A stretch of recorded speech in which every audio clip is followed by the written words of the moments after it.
Stop. No, not with my voice like it is. We have the best intros. Yes. Hey guys, this is Rise of the Lost Sword. This week we're going to be talking about a movie picked by Admin Nosan. It is The Man Who Fell from Earth. No, and it it's is his the favorite man movie. from Earth. Who Fell from Earth? Oh, my bad. No, the other one's the man who fell from Earth is the Bowie film. The I man was about from to say that. I've Man been from saying Earth. their names wrong since I heard about it, and my fiance keeps getting confused on what I'm watching, and then excited. But this movie is so much better than I thought it would be. We're not going to introduce ourselves? Oh, That's fuck. my fault. Sorry. And I have a short attention span. This is Isamu. Nanabi-chan? This is Andy. This is No Son. And this week was Nosan's pick. And dude, thank you so much for getting me to watch this. Yes, You're welcome. thank you very much. And I apologize already for my voice. It is what it is. The combination sickness and wrestling viewing. So you watched in Center War just use, moon assault on a bunch of random Pokemans? No, I was watching NXT up in Toronto and shouted my voice out, but I was already kind of sick, so it kind of did what it did. Dude, that's like the only wrestling reference I can make. You should have let me had that. I couldn't understand what you said. I'm sorry. My ears are clogged a little bit. One of the Something about a Pokemon. moon bounce. Yes, it's one of the new starter Pokemon becomes a heel wrestler in its final form. Oh, you're talking about Pokemon. I don't know Pokemon all that well. I Oh, got to okay. admit it. Sorry. It's not for everyone, but anyway, movie about just dialogue, because that's all this movie is insanely well-written and well-performed dialogue. And I believe it only had a budget of $200,000. 200,000. Yep. I don't mean to sound rude. It looks like they could have made this movie for just the price of the cameras and the actors.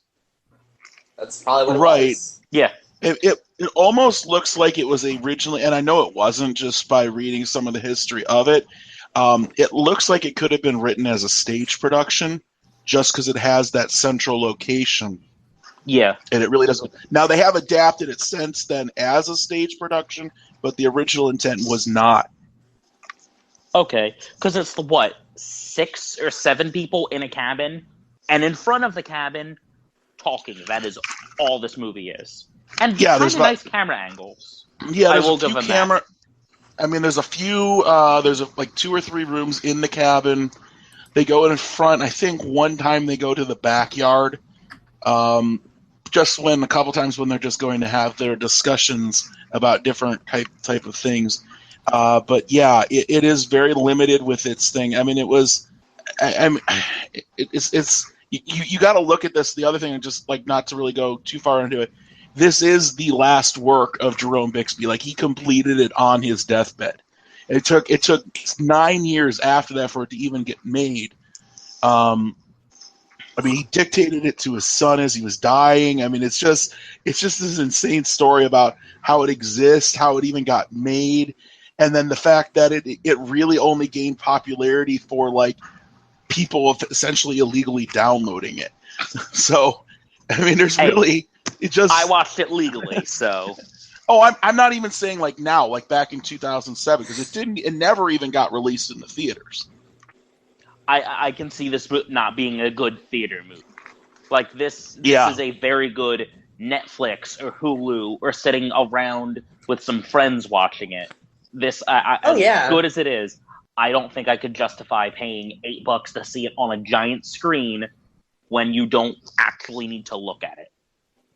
And I think that's about what I paid for the Blu-ray of it too. So yeah. Okay. But I may actually go out and find the Blu-ray, to be honest. I really like it. And yeah, you said on there's eBay a pretty easy. sequel in the works? Yeah, they are working. They completed filming, and I'm a little concerned about this. I mean, when we get into it a little bit, I'll tell you a little bit why. The sequel. I mean, well, the sequel. It's going to be called "The Man from Earth Halocene." Pretty much just giving it another kind of. I don't know how you put it, like kind of epoch age to it. It was crowdfunded through a Kickstarter at one point. They filmed it like this year. Like it was like over 2 weeks in the beginning of June. Continuing its kind of weird Star Trek connection to it, kind of. Michael Dorn, I believe, was in it in the new one, but like the most recent one, I don't know what to think about it, because when I start reading some of the synopsises of it, it doesn't quite feel like the same idea. If you get what I'm like the whole this intimacy of this movie, and part of what I love about this movie is like any idea they bring up, they talk it out. Like there's nothing very much wasted in that.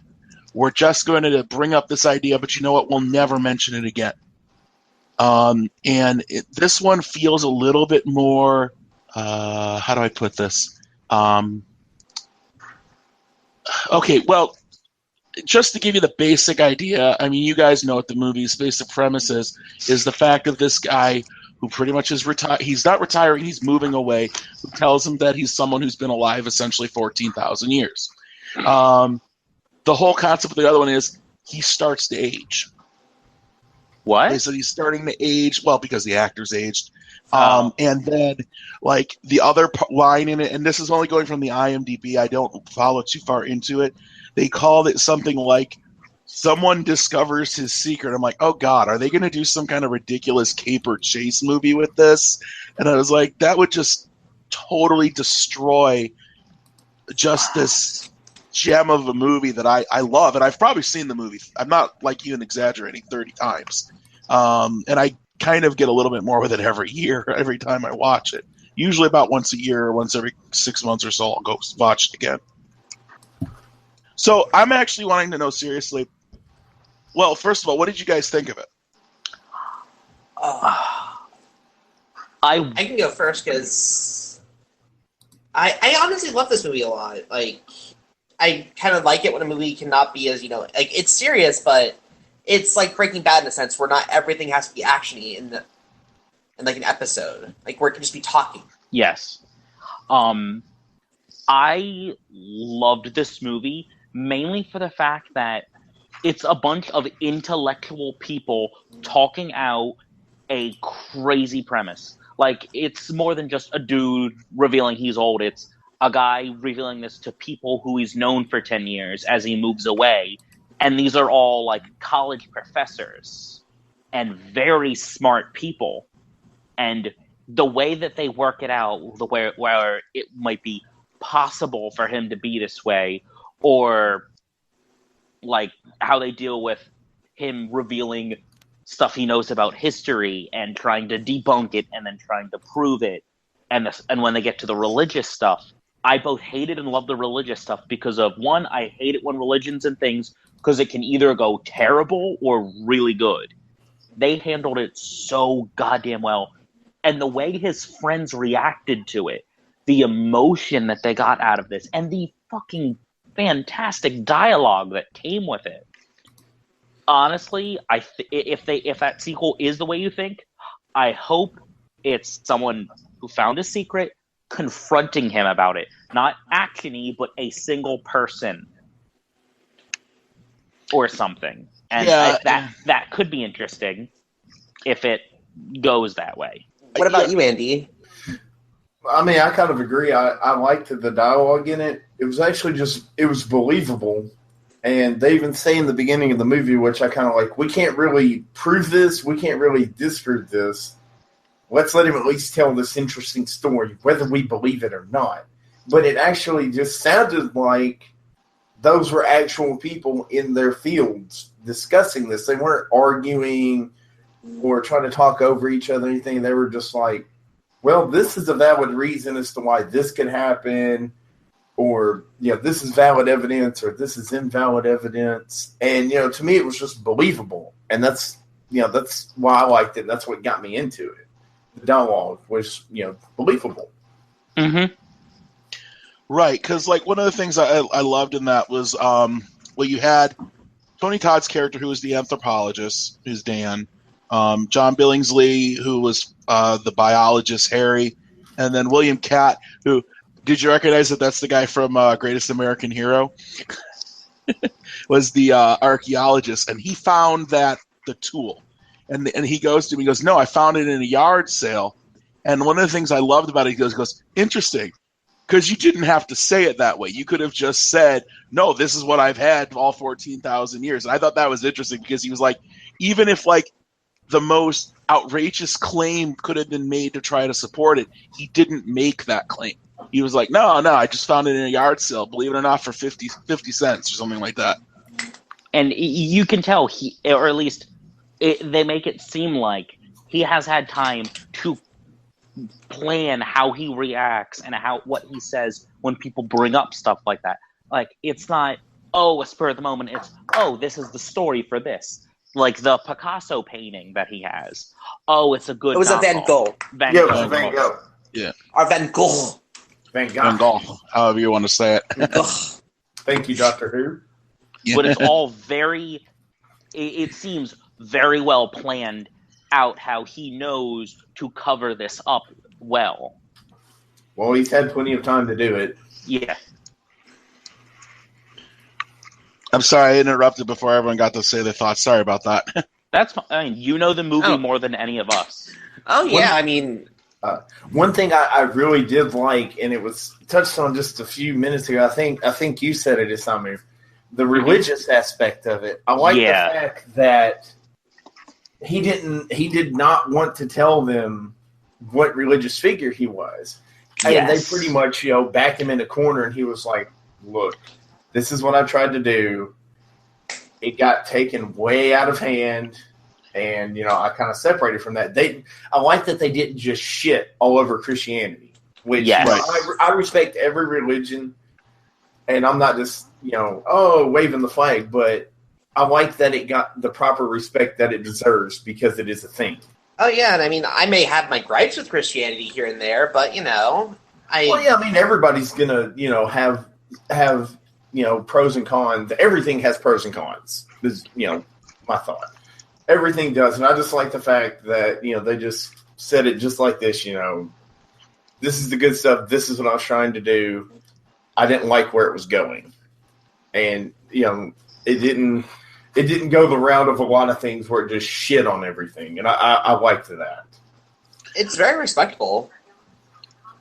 What I really like is, as the movie goes on, partly because as he's moving, he donated all his furniture, and they come and take away all the furniture. So it goes from people sitting having this intellectual discussion as they're talking about very high hypotheticals, biology of perfect cellular regeneration, the social abilities of going through different cultures, the way he was looked at by other tribes initially, and what he saw and things like that.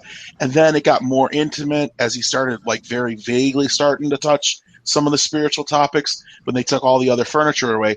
And by the end of it, they're gathered around a fire like a storyteller. They're playing that Beethoven piece, second movement of Symphony 7. And like, it just gets intimate and it gets closer and it gets darker, not darker like in tone, but like it just feels closer in and closer in. And I find myself, even watching it again, you almost feel like you're being drawn and like kind of leaning into it as it gets more and more intense with its story.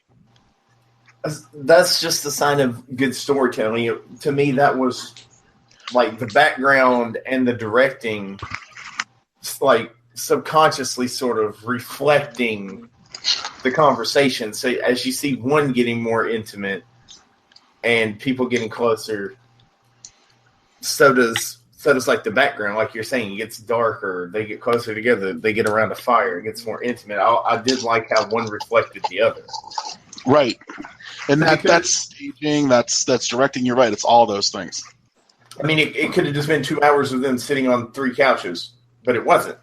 They gave you little subtle things that maybe you didn't pick up on, but things were changing, so you weren't getting bored. But maybe you weren't really picking up on it on a conscious level. But I liked that. I like the intimacy of it. I think one of my favorite moments from the movie was the one with Will. He just shows up with the gun. Yes. Basically. where he goes like, where he first talks about, do you have guilt, like that you survive where someone, surely all of us may die, and he's like, if I shoot you, would you die? And he pulls out the gun, and what I thought was even more interesting is when he goes outside, takes the gun away from him because he found out he's so upset because his wife died the day before, and he takes the gun and he like flicks it open and it's completely empty. Yeah. So it was nothing but a gesture, but just the fact that he had to realize, wait, look, I'm upsetting this person this much as well, and he knew, like, and there were several times he wanted to stop. Like he was like, and not just at the religious, he was like, look, I maybe I shouldn't tell you this, maybe I shouldn't do this, and like you said, if they were like, surely you can't give anything that would not have been told in a book. Like he even says, everything you've told me, I could have read it from my textbook. He goes, well, yeah, obviously, because most of the stuff they get right. And then, like, seriously, he's like, you sit, because there was the one girl, there was that one student that was there, who I'm pretty sure they were trying to imply that the one was banging. But I thought that was pretty well established without saying it. Yeah, without saying. I'm glad they never said it. And she's the one who made that statement at the end. But like with the statement she made, that I was like, look at it. You are trying desperately to poke a hole in his story, but you can't. But it was still, you had to take it on faith. Like nothing that was said could be disproven or proven. Exactly. I mean, there's so much depth to these characters that you only meet for 90 minutes. And can we talk about like how brilliant the casting of that was?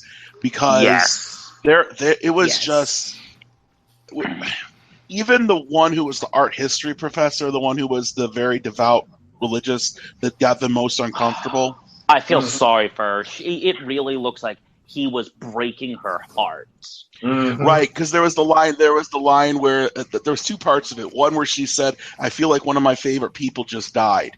And then the other one where his secretary turned and said, I used to like you. I used to like you a lot. And she goes, well, thank you. No, that's changed, or something along those lines. And I'm hesitant to really like bring up the ending because I always feel bad if I spoil something completely, so I haven't mentioned it yet. We could just put an annotation up on the screen for spoiler warning. Yeah, spoilers. Spoilers ahead. Well, we're reviewing it, so there's going to be spoilers. I always assume that goes without saying.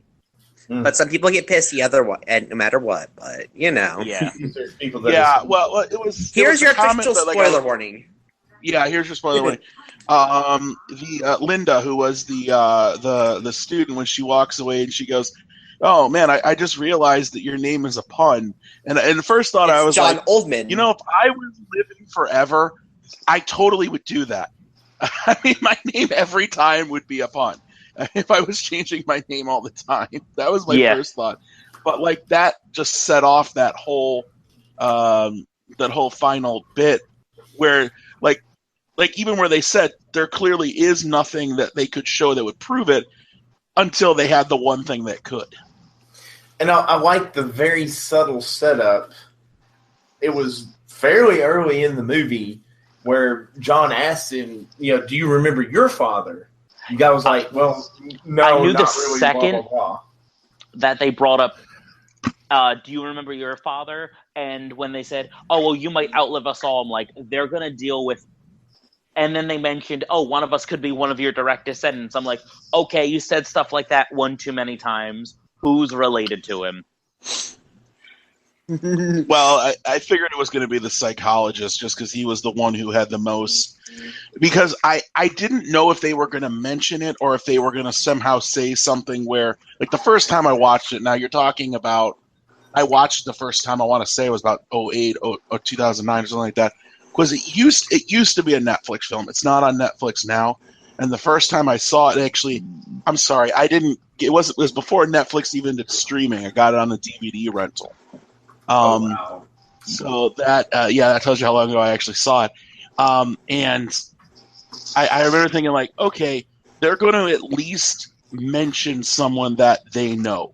where it's going to be like, oh, that was my brother or something like that. But or it was going to cause some controversy where they were getting upset because they're like, no, you are mentioning a relative of mine. You really need to stop doing it. But now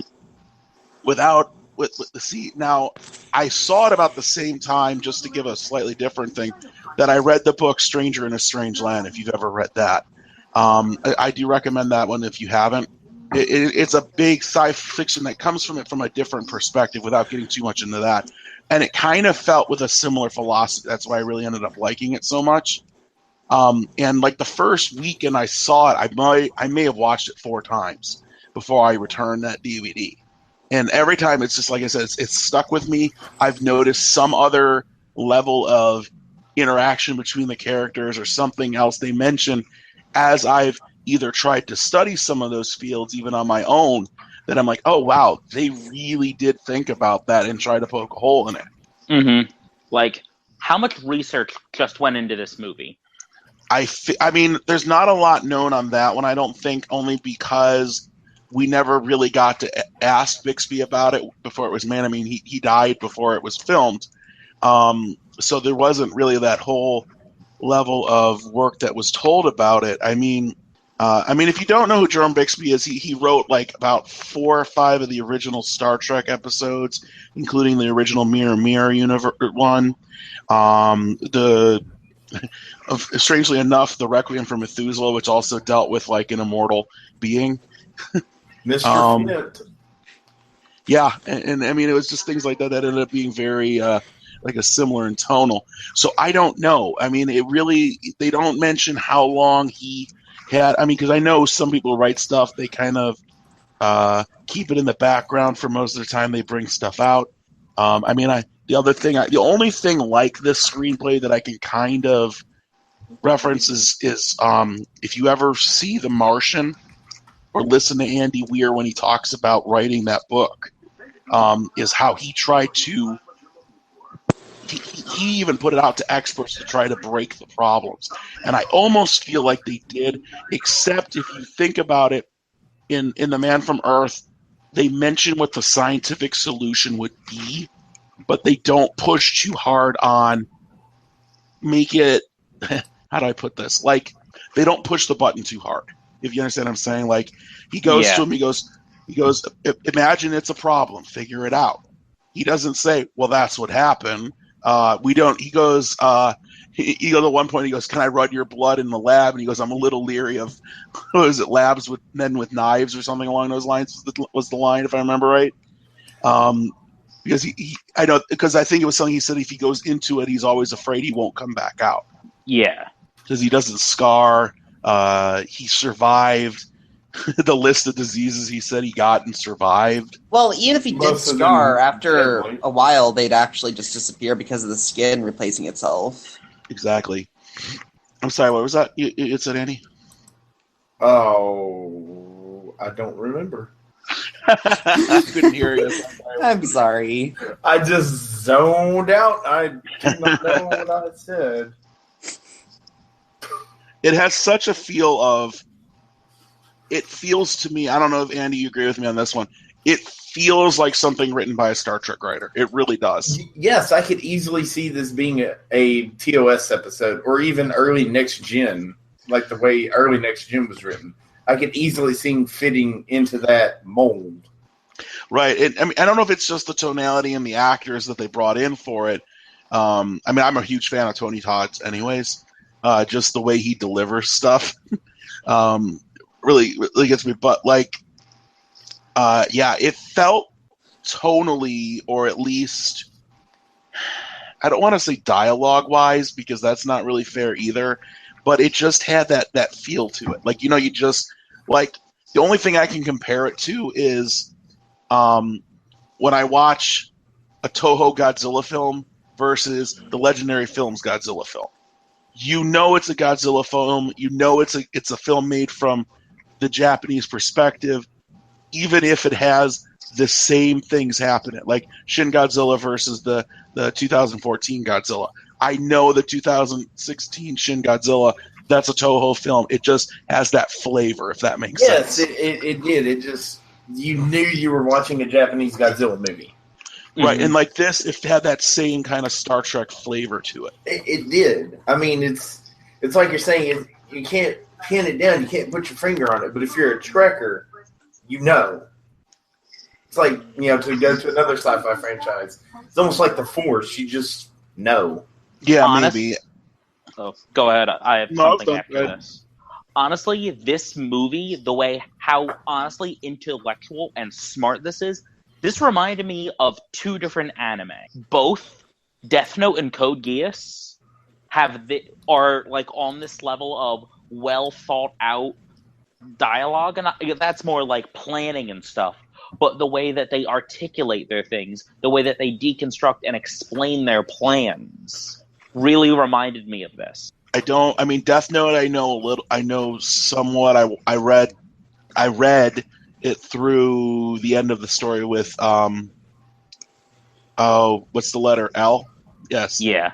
I read till he died, and so I got it, but I know what you're talking about, where they went back and they were like, oh yeah, I did this because of this, and this was this. Aha, I counted you for this. Yeah, I know what you're talking about. Yeah. It's sci-fi. It reminded me, now, part of this is a really new movie. I'm not going to spoil any of it because it literally is in theaters right now. And that's Arrival. If you like this, I really recommend going to see Arrival. But it has the same kind of intellectual sci-fi to it. And also Contact is the other movie. It makes me think of a lot. I might have to give them a look. Because this was a just enjoyable ride. This is a movie I want to put down in front of friends of mine and watch. The last one I was also thinking of is did you see Ex Machina by any chance? No. That's another one. I mean, if you can't figure out, I really love these intellectual sci-fi films. But that is another one that kind of in that same kind of high concept, we're going to really explore what some of these things would actually mean. And that's what I really love. Honestly, I'm kind of overly biased in this just because of the sheer number of times I've seen it, probably. But I don't have anyone yet who's watched this movie and like didn't at least find it an interesting idea. I mean, some people were bored by like just how dialogue heavy it is and like nothing else happening on the screen. It's actually a movie that you probably somewhat could probably get away with it almost on a book on tape audio recording. But you probably would lose who the characters were a little bit in that. But it still technically would hold up. I mean, I play a lot of RPGs, so, reading / listening to a lot of text isn't that hard for me. Like, I was playing a game while this was going on, but I still stopped and paid attention when, like, the more emotional part started happening, because the people do emote very well, and it does add to it. It's just... Yeah. It was kind of funny that you mentioned it. The strength of it is... It's fine. The strength of it is very much of the dialogue. It was funny you mentioned playing a game, because, like, for preparing for this, I did rewatch it again, and I was playing Skyrim, and I even... about halfway through, stopped playing it, went back to watching the movie again, even though I've seen it like so many times. Dang. Yeah, it just draws. Even if you've seen it, it still draws you back in. I mean, I could easily see myself watching this one again, and I don't do that with a whole lot of stuff. Just usually if I've seen it once, I've seen it, but yeah, I could easily see myself rewatching it. Me too. I probably will as well. I plan on trying to watch this with my girlfriend. I think she'd like it too. I would like to watch this with my fiance. I don't think she would enjoy it. It's too slow for her. Oh, then don't. She definitely would hate Arrival, because Arrival makes this look like it's at a brisk pace, to be honest with you. Like, I'm the kind of person that can sit down and watch this, even if I wasn't doing something else. But like her and my family, I could never get to watch this. Like, my dad, if no one gets shot or punched in the movie, he doesn't want to watch it. And with my mom, if it's a slow movie in any sense of the word, she'll be like, oh, I can't do this. I'm going to go do something else. I'm like, but no, it's really good. Which is sad. Sorry, I had to kill my mic for a second because my lungs stopped working for a second there. That's kind of scary. Well, you know what I mean. I was like coughing myself lightheaded. But yeah, it's. Did you understand? Like, I remember when we were talking about this a little bit when I recommended it. Do you understand now why I said it's a little hard to explain exactly what it's about if you haven't seen it? Like the blurb on the back of the DVD or the blurb that Hulu gives doesn't do this movie justice. It's not just about, oh, this guy says he's lived for 14,000 years. There's so much more to it than that, and this movie dives as much into that as I think is possible. Yeah, I mean, it would have to. I mean, there was two ways you can take a screenplay like this, and I mean, one would have been like we were talking about, where it was the whole, by the way, I'm actually 14,000 years old. The government agents are after me. You have to hide me. I mean, that's the one type of screenplay you could do like this. The other way would be something along the way that they did this, where it was going to be the intellectual approach. Mm-hmm. And I feel like that the first one's been told a lot. Like that kind of secret, I have a secret about it. Oh yeah, I'm actually an alien. And doing that through a road trip. I mean, is it funny that I find the closest like concept to like how they discuss some of this was done in the movie Paul. Paul was amazing. But you know, it actually has a lot of the similar discussions. Now that one had a lot more explosions and pot jokes, but it still had some of the pot jokes same make almost everything better. Yay for awkward pauses. Yeah, I was about to say when he mutes his mic to die off for a little second, I'm like, did it just drop? Nope, he's dying. I thought you were just gonna say when he drops his mic to die off screen. I was gonna say off screen, but there's no real screen here. True. Off true. Mic, off air. There we go, off air. Yes, off air. Yeah, it's funny as with mine. It's literally just a button on the side of my headset I push, and it literally just mutes it, so it's easy for me to do it quite quickly. So you have to like lean up and fiddle around with my phone, and I'm like, I'm not doing that. You're gonna hear whatever disgusting sound I'm gonna make. Until Andy fixes it. Yes, you have. Mm-hmm. The one part I would love to see in the sequel, aside from more amazing talking, is I want to see how he handles losing people. Because they touched on it a little bit, like, will you come to our funerals? Like, I want to know if he keeps up or keeps tabs on all these people he knows. Like, somewhere in the back of his mind, does he know the births and deaths of all of his closest friends or all of his loves? You know, that's an interesting thought. It's almost like, well, first of all, I want to know if it's more the norm or not the norm that he does have descendants. Because you would feel like, since you mentioned Doctor Who, just something I was thinking of, where like did you see the more recent season where they had Maisie Williams playing Lady Me? Where I've only got about halfway through. Okay. The female master? No, this would be Maisie Williams, the one who plays Arya Stark. This literally would be like the most recent episodes that came out. I haven't seen that. I've seen her in the two-parter where she was in like the medieval era, and then she turned into like the Robin Hood type thing, and then she lived forever. Yeah, you did see at least the second part where she was mentioning like how she vowed to never have kids again. Mm-hmm. Mm-hmm. Like that was the same thing as you wonder if you had someone who just didn't die, at what point, I mean, like he had to have at some point been like, it's too painful, I can't deal with this. Plus, like how many kids has he seen die? Exactly, that's what I wondered, because like with Will, because like even she says to him, wasn't it something like, have you ever actually seen them die? Or something like, how often have you seen that?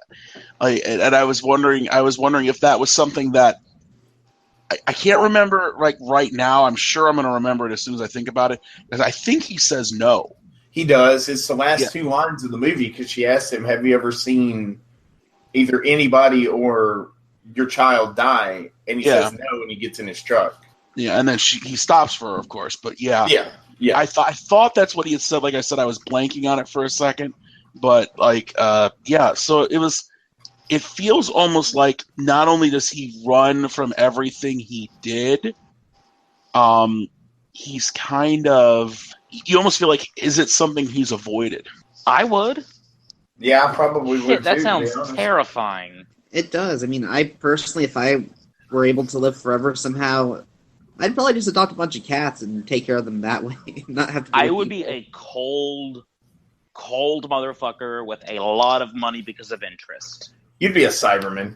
You would just upgrade yourself, just cold and emotionless.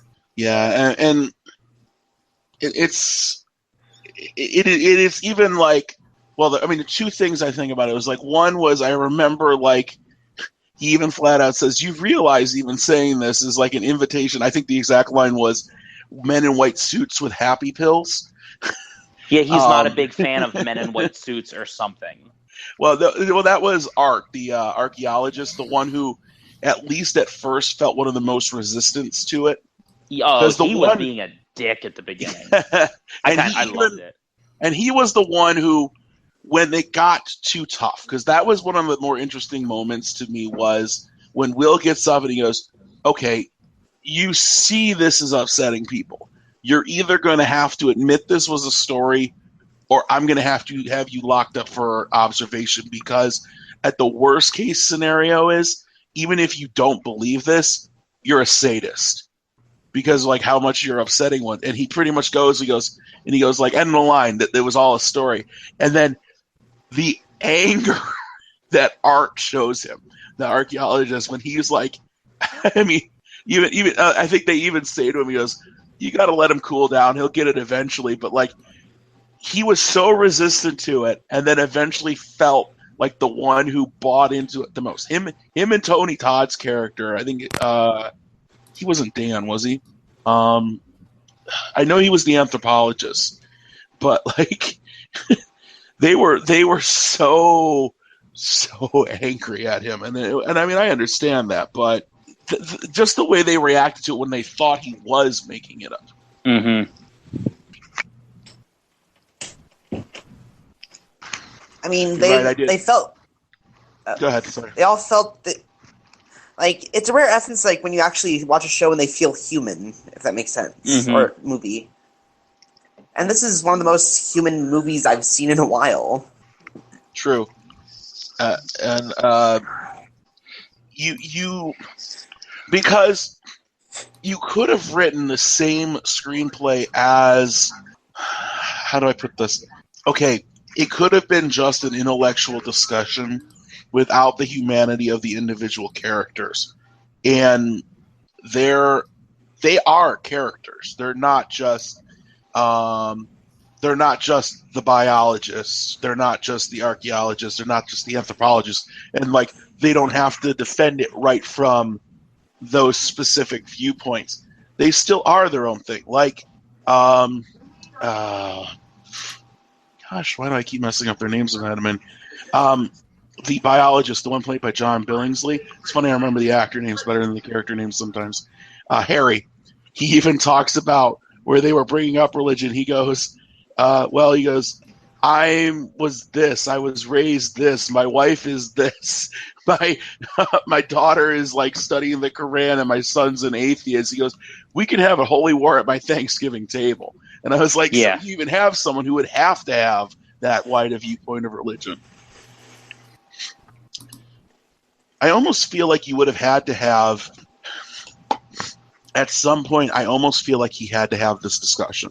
I feel like Bixby, sometime in his life, like even Andy, the mentioning the Star Trek episode, you almost wonder if he wrote that episode and kind of went to someone. He goes, imagine if that person was sitting here, how would that conversation go? I mean, there are a lot of similarities between, almost called him Methuselah, between Flint and John. I mean, they're obviously not the same character, but I did see a lot of like thematic similarities. You know, so I could see that.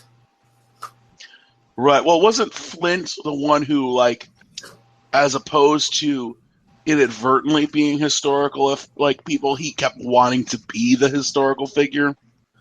I think it was more just I'd have to watch it again, but I don't think he necessarily wanted to. But I think it was either he had power and he used it, or he was just doing it to like help lesser people, to like be a leader. I don't think it was just necessarily he wanted to be in the spotlight per se. But I've had to be honest. I mean, it's been quite a bit since I've watched Requiem for Methuselah. Yeah, I seem to remember him being like Da Vinci and Gutenberg, and like they said he was Brahms or something like that. And yeah, and I know he was somebody during like World War I, but I can't remember who he was. And it kind of... he was Merlin and like Lazarus and like Solomon. I remember that was what it... But yeah, you're right. It kind of sucks, just going off on a very quick, small Star Trek tangent. If Enterprise had gotten another season, they were going to do an episode where Archer met Flint. And I think it was going to elaborate on it, but he wasn't going to tell Archer, this is who I was, blah, blah, just the viewer was going to know. And I kind of wish they got to make that episode just to, expose on that character a little bit more. What's he doing 100 years before Kirk met him? Is he still on that damn planet, or what's he doing? It would be interesting if it ever got made as a novel.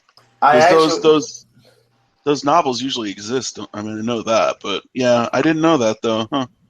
Yeah, it's just it sucks. If Enterprise had gotten one more season, they had a lot of good episodes they were going to make, but it got canceled. Yeah, I just really hope Abrams. I hope he doesn't do that. The Abrams movies now. The Abrams verse. I don't know. That just doesn't seem like something. I don't think they could do it right. By the way, part of this movie, I know you can't see it on the podcast, but part of the reason of this movie is kind of why my icon is Vandal Savage. Because the concept of an immortal being is kind of a very fascinating one to me. Yeah. So if you were immortal, would you be a cold asshole, or would you be a psychopath? Or would you be both? Or would you be Santa? I'd like to think I do have the benevolence to do that, but I'm clearly deluding myself, because I feel like there's two concepts in this that they never do mention in this movie, and it would be something that I would like to know is how many times has he played both the saint and the sinner? How many times has he been the asshole, like setting something up? Like, he mentions he spends the year in prison. I know he says it was for trying to forge a passport, but I mean, there is such this concept of how many times could you get away with something specific if you knew you were going to live forever? That's going into comics tangent. That's always the part I love about Vandal Savage, is his plans. It doesn't matter if it doesn't work in 5 years. It doesn't matter if it doesn't work in 10 years. He'll make it work in 1,000. Because he plays a long game. Yeah, which is why I mean, you notice that what I have is the Savage that turned good after being alone for so long and knowing what he caused. That to me is the ultimate interesting to me, is that there was the line in Doctor Who even where he said that all his long years didn't turn him cruel. It actually made him kind. You're right. I kind of feel like, though, I have to admit it, I would be the asshole. Me too. I don't know. I would probably just end up that way inadvertently. I don't think I would just go down that path, but I would probably end that way. I would just probably lose touch with everything. Oh, I wouldn't become evil, but I can only think of if I, from this day forward, would live forever, and I would bury and watch my fiance die, and bury and watch my son, and then his kids. Oh, at that point, I'd be like, fuck it, this world doesn't need to either this world doesn't need to exist, or I don't need to exist. And if I can't not exist, everyone's going away. I would probably and they the world if I couldn't die. And they do touch on it a bit, because you would have to acknowledge the fact that he did at one point try to teach the teachings of the Buddha. Mm-hmm. I mean, like if even in his religious aspect of it, I'm intentionally not saying what figure he says it was, because I knew if I told you outright that that's what he said he was, some people just wouldn't watch it. Yeah. And I didn't want to say that. And I'm still not going to say it now, because I don't want someone to listen to this and be like, oh, well, that's offensive, I'm not watching it. But he tried to do something, and it blew up so ridiculously horrible in his face from his perspective. I mean, how many times did he have to fake his own belief in the nonsense just to fit in? I mean, I'm talking about nonsense from the perspective of this story, not overall. Well, I like how when he was talking about that, they didn't come out and say it, but, listening to him talk about, religion, I like how, like you were saying, he tried to do good things. I like how it talked about basically almost the hubris of man, I suppose, that we go too far. Even trying to do something good, overall, mankind just goes so far. Yes, we go so far, we just pretty much go 180 and go away from the thing we were trying to achieve without really realizing it, or until after it's too late. Yeah. You know what I would kind of want to see for an AU is him. I mean, it sounds kind of fucked up, but since he moved before the Germans invaded, him during that time. Otherwise, America. Oh, okay. Since he moved out of Europe before any kind of major conflict. Yeah. Yeah, I can't remember. When did he say he had gone into the U.S. again? I think it was I thought it was the 1864. Was it? Yeah. I thought it was the 90s. It's somewhere around there. I know it was before World War I. I know that. Right, because he says something along the lines of, I saw the way it was going, and he was like, I wanted to get away from it. Did you know what I thought was another interesting thing that they actually brought up was when he said he thought he met someone else. And they were like, I counted everything that I said, and it checked out, and he said everything I said, and it checked out. But even they... Even as they were saying that, clearly we can no longer know if you're telling the truth, and there's no way that you could prove it. What was it? There's no way in the world for John to prove his story, just as there's no way for us to disprove it. No matter how outrageous we think it is, or how trained some of us think it are, there's no way to disprove it. He's either a caveman, a liar, or a nut. It was the same concept. I found the quote. That's why I wanted to use it. The idea that they were like, well, we'll stay in touch, and then they never did. See, that's kind of the gist I got from the end when Tony Todd's character told him, when they thought he was just giving them a cock and bull story, keep in touch, man, drop me a line. And he's like, I will. I was like, he's never going to hear from him again. No, I agree with that. And you almost think that, at the end when the ambulance is going by, and he actually stops, Tony Todd's character does, and you're like, oh, he's going to go back. I kind of thought he was. You could tell he was thinking about it. Such a great actor. He really is. Even his voice, when he was the voice of Zoom last year in Flash, I even thought it was great.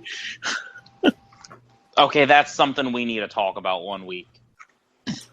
We'll have to plan it way in advance so I can actually watch The Flash.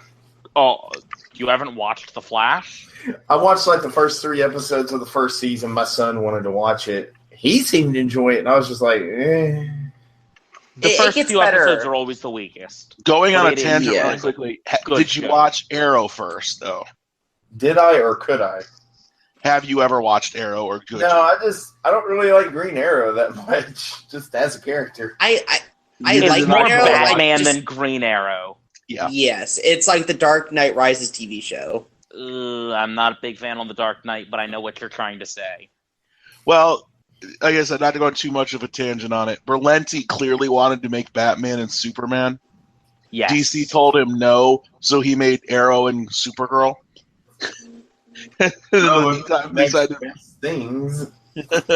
Well, I mean, let's be honest. He's Batman, and he uses Batman's villains. Yes. Well, they even wait a minute. There's Batman villains in Arrow, like Batman villains. Ra's al Ghul. Really? Yeah, Ra's is a big thing in the second season, and he has repercussions throughout all of the rest of the show. And Deathstroke. I knew Deathstroke was in it. I guess I just forgot, but when you said it, I was like, I know Deathstroke. Talia al Ghul. No, sorry, it was Nessa al Ghul. Talia's coming up. Talia's. Oh, really? Talia's going to be in it? Coming up, yeah. Fuck, I need to catch up. Yeah, I don't know if that's going to be this year or next year. But yeah, they did, and even Damian Dark, I believe, is a Batman, because they kind of based that a little bit on Damian Wayne, I think. Because I need to catch up on the last season. Well, I'm like even 2 Calendar seasons King behind on it. I'm much more a fan of the Flash than I am Arrow. I don't blame you. 4th season of Arrow was pretty terrible. This season's been a lot better, though. I mean, at least it's starting to lose its Dark Knight feel. A little bit. I mean, the problem I had with oh god, I'm really going to get on a tangent on this one. Arrow was we're tangenty. It's fine. The problem I had with season 4 was they set up the flash forward. I don't know if you saw season 4. Someone did. I don't know. Someone has to have seen it. Where they okay. I don't feel like I'm spoiling that much. They showed the gravestone. They don't show who's on it, but someone's dying the first episode of the season, and they hang that over the entire season until almost the end. And that really I know who you're talking about. Because the first episode, like, they show that he's at a funeral, and the funny thing about both those shows is they kind of go in real time. Like, if it's December in the world, it's December on that show. When they go from May to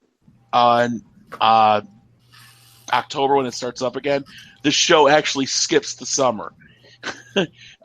So, like, when they showed in the first episode, and they're like, 6 months from now, and they're showing the funeral, I'm like, God, they're going to show this over the entire freaking season. And I hate when shows do that.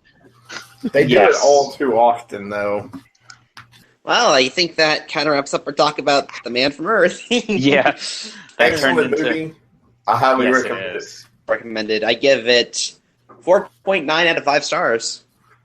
Like, this is a movie I want to get my roommate to get really, really high and watch. That would be fun to see. If I've done alcohol, I've never done weed for it, though. So, yeah, I'll definitely let me know how that turns out.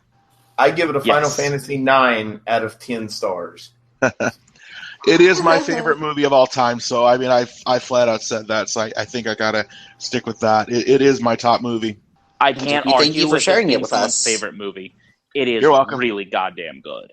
See, I think this kind of epitomizes our podcast, just to kind of flash into like the real world for a second. This kind of epitomizes our podcast. We're not just about Super Sentai. We're not just about Kamen Rider. We love these things. We love Tokusatsu in general. But we have other passions, and we want to share those passions with people that want to listen. And I got exposed to something new that I'd never even heard of, and I fucking loved it. And I really think this is like the core of what we're doing. Yeah, like I've always wanted this to be more about more than just people in rubber suits and visual effects. Yeah, we have other fandoms, and heck, if we can get each other into things, it's even better. Oh, yeah. And I mean, that's life. That's the spice of life, just to kind of go back to the theme of the movie. It's the spice of life. Find new things. I mean, have new experiences. You know, you'll have ups and downs, but find things you like. Even find things you don't like. Then you know you don't like that. You've learned. It is those moments where you're sitting with friends, drinking a good scotch around the fire and just discussing something, which is definitely just the detail of it. No, I don't have a good scotch. I have good cider, good hard cider, which I've been drinking and talking over with you. But I I mean, that's literally what it is. The experience of talking with people, sharing your ideas, and maybe trying something that you wouldn't necessarily like. Yes. Mm-hmm. And I've always had it a thing of, in my whole life, it's always more fun to say yes. Always try something once and never say no. Or at least that's what I like to do. I don't ever like to dismiss something. That Jim Carrey movie didn't turn out that well when he did that. What one? What are you talking about? Yes Man? Yes Man. Oh, that was... that movie was just poorly written. It wasn't his best work. There we go. All right. Anyone else have any more final thoughts they wanted to share on this? Or no, I think we really just went into it really deep with everyone. Yeah, I think we went deep enough without really, honestly, giving the one spoiler, the one big kind of spoiler in the movie. Exactly. I mean, we could, but no, I think you're better off not. You're better off not. Yeah, that's something that somebody needs to watch the movie and be like, oh shit. Just because you don't want to be into the conversation. I didn't want you to go into I didn't want you to end up going into this movie like Edith. Yeah. She couldn't listen to it. And I know that's the thing about the movie, and it's just who she is, but I didn't want that to be the thought of anyone when they started watching it. Because if you knew that was coming, you could possibly do that.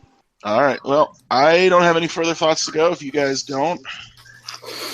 I think I've exposited about what I liked about it. I think I said that right. That's positive. This has been Riders of the Lost Sword.